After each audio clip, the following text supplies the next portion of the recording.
आप सभी के सादर प्यार भरा नमस्कार। हम पूजा मिश्रा अपने चैनल पर आप लोग का स्वागत करत है, वेलकम करत है। तो आप लोग कैसे हैं? आशा करी था आप लोग स्वस्थ होई, मस्त होई, व्यस्त होई अपने अपने कामों में। तो आज आप लोग के बीच में हम चुटकुल्ला नाच गीत लेके आए हैं। बहुत मजेदार गीत आए। आप लोग के जैसे भी लगे कमेंट बॉक्स में जरूर बताओ जाए। और आप सभी भाई बहन के, चाची बहनी, सभी भाई बहन के नए साल की हार्दिक शुभकामनाएं। सभी लोग आगे बढ़ो, तरक्की करो और हमको भी अपना प्यारा आशीर्वाद दीजिए। 2026 में माता रानी महादेव करे सब पर अपना आशीर्वाद बनाए रखे। हर हर महादेव, जय माता दी। जब से बिसराया सूरतिया, बालम कटे मुश्किल से रतिया। जब से बिसराया सूरतिया, बालम कटे मुश्किल से रतिया। मुश्किल से रतिया हो, मुश्किल से रतिया, मुश्किल से रतिया हो, मुश्किल से रतिया। जब से बिसराया सूरतिया, बालम कटे मुश्किल से रतिया। जब से बिसराया सूरतिया, बालम कटे मुश्किल से रतिया।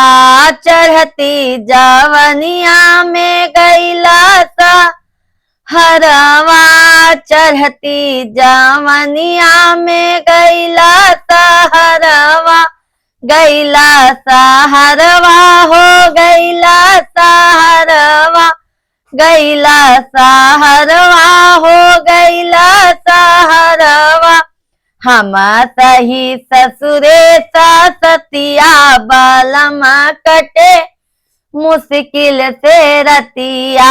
हम सही ससुरे सतिया, बालम कटे मुश्किल से रतिया। जब से बिसराया सूरतिया, बालम कटे मुश्किल से रतिया।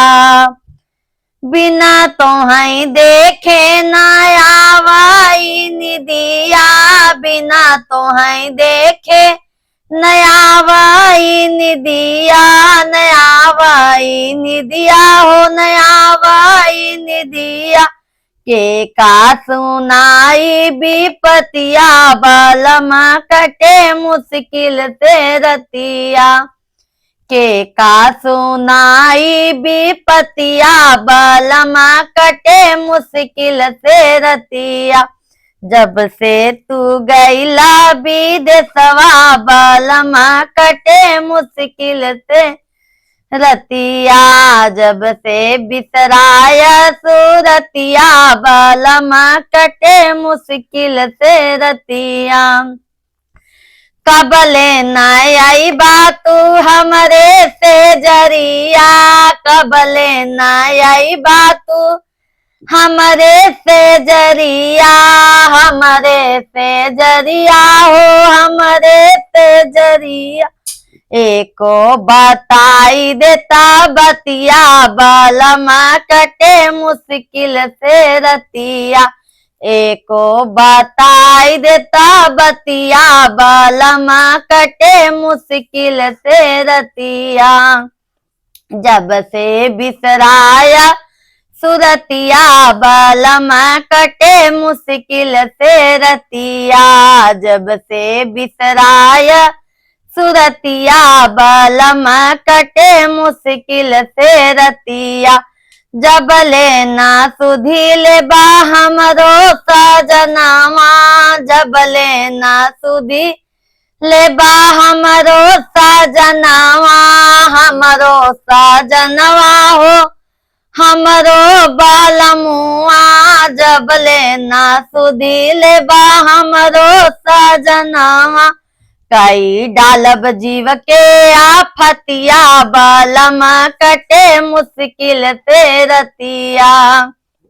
कई डालब जीव के अफतिया बलम कटे मुश्किल से रतिया, तब से बिसराया सूरतिया बलम कटे मुश्किल से रतिया, जब से बिसराया सूरतिया बलम कटे मुश्किल से रतिया।